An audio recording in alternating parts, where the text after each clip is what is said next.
ফেসবুকে review request করে মাত্র 2 সপ্তাহে Facebook monetization policies issue remove করবেন যেভাবে। এই ভিডিওটার অনেক রিকোয়েস্ট ছিল, চলেন আজকে শেয়ার করি। তো প্রথমে আমি আমার পেজটাই দেখিয়ে দিচ্ছি। আমারও এখানে কিন্তু পলিসি ইস্যুটা ছিল, তো আমার এটা রিমুভ হয়ে গেছে মাত্র 2 সপ্তাহের মধ্যেই। দেখেন এখানে কন্টেন্ট মনিটাইজেশন পলিসিস, এখানে কিন্তু এখন গ্রিন মার্ক চলে এসেছে, এখানে ক্রস মার্ক ছিল।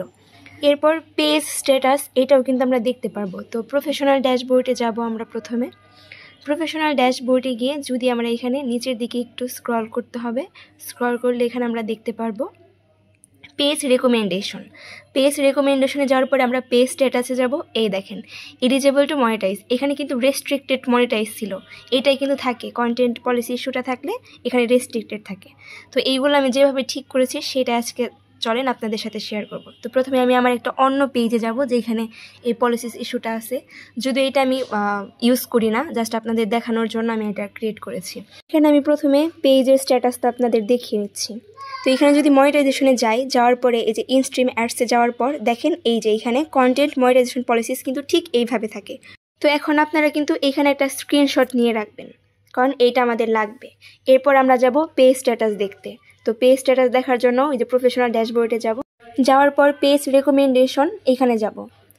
এখানে ক্লিক করার পর পেজ স্ট্যাটাস এখানে ক্লিক করে দেব। ক্লিক করার পর দেখেন রেস্ট্রিক্টেড মনিটাইজেশন, এটাকে ক্লিক করলে পেজ নট এলিজিবল। তো এইটার আমরা একটা স্ক্রিনশট নিয়ে নিব, আমাদের এটাও লাগবে। এরপর আবার 3 ডটে ক্লিক করে আমরা নিচের দিকে স্ক্রল করব, হেল্প অ্যান্ড সাপোর্টে যাব। এরপর দেখেন রিপোর্টে প্রবলেম ক্লিক করলে আসবে ইনক্লুডে যাওয়ার পর আমরা এখান থেকে পেজ সিলেক্ট করে দেবো, আমাদের পেজের সমস্যা। পেজে সিলেক্ট করে দেখেন ডিসক্রাইব দ্য ইস্যু। তো আমরা এখানে ইস্যুটা কী লিখবো এটা দেখেন আমি কিন্তু লিখে রেখেছি।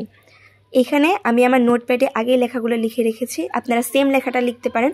আর মাই পেজ লিঙ্ক, এখানে শুধু আপনাদের পেজ লিঙ্কটা বসিয়ে দিবেন, আর বাদবাকি আমি যা লিখেছি আপনারা সেটাই লিখে দিতে পারেন। এরপর এখান থেকে আমি পুরোটা কপি করে নিব। নোটপ্যাডে রাখলে সব কিছু একসাথে কপি করতে সুবিধা হয়। জাস্ট কপি করে ডিসক্রাইব দ্য ইস্যু এখানে আমি পেস্ট করে দেব।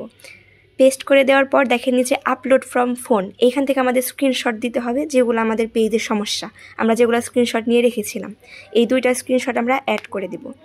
দেওয়ার পর দেখেন পাশের লেখা সেন্ড রিপোর্ট একটা বাটন দেওয়া, এইখানে ক্লিক করলেই কিন্তু রিভিউ রিকোয়েস্টটা চলে যাবে। আপনার পেজে যদি কোনো কপিরাইট কোনো কিছু না থাকে, পেজ যদি ফ্রেশ থাকে, কন্টেন্টগুলো যদি ফ্রেশ থাকে, তাহলে ফেসবুক টিম আপনার পেজটা রিভিউ করে এই কন্টেন্ট মনিটাইজেশন পলিসিস ইস্যুটা কিন্তু তুলে নেবে।